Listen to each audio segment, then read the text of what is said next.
হোজাই জিলাৰ লংকা নখুটি খাগৰিজানত লজ্জাজনক কাণ্ড।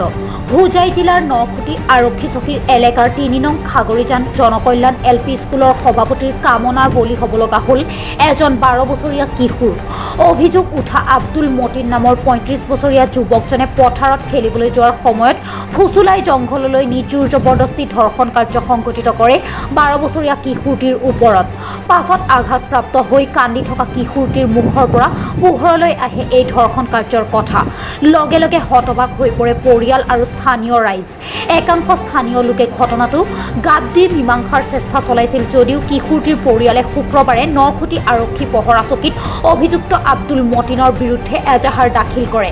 উল্লেখযোগ্য যে এই ঘৃণনীয় অভিযোগ উঠা আব্দুল মতিনৰ বিৰুদ্ধে তদন্ত আৰম্ভ কৰিছে নখুটি আৰক্ষীয়ে।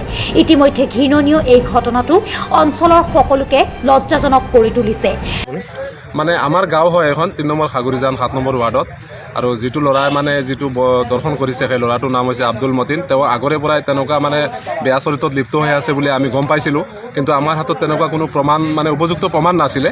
কিন্তু এতিয়া আমি উপযুক্ত প্ৰমাণ পাইছোঁ, যিটো 12 বছৰীয়া শিশুক মানে সি দৰ্শন কৰিছে জংঘলত নি পেলাই। গতিকে আমি চব ৰাইজ আহি থানাত উপস্থিত হৈছোঁ আৰু আমি একেমুখে গৰিহণা দিছোঁ আৰু ইয়াৰ উচিত তদন্ত হ'ব লাগে আৰু 24 ঘণ্টাৰ ভিতৰত ইয়াত কৰায়ত্ব কৰিব লাগিব, নহ'লে আমি আৰু ওপৰেদি যাবলৈ সম্ভাৱনা আছে। আৰু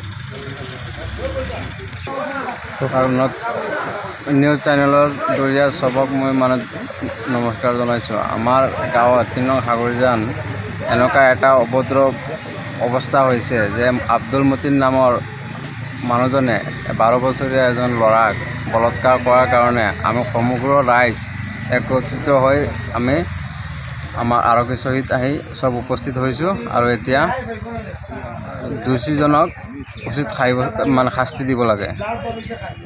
লংকাৰ পৰা ইজ্জত Singh report, Indian prime news, Assam.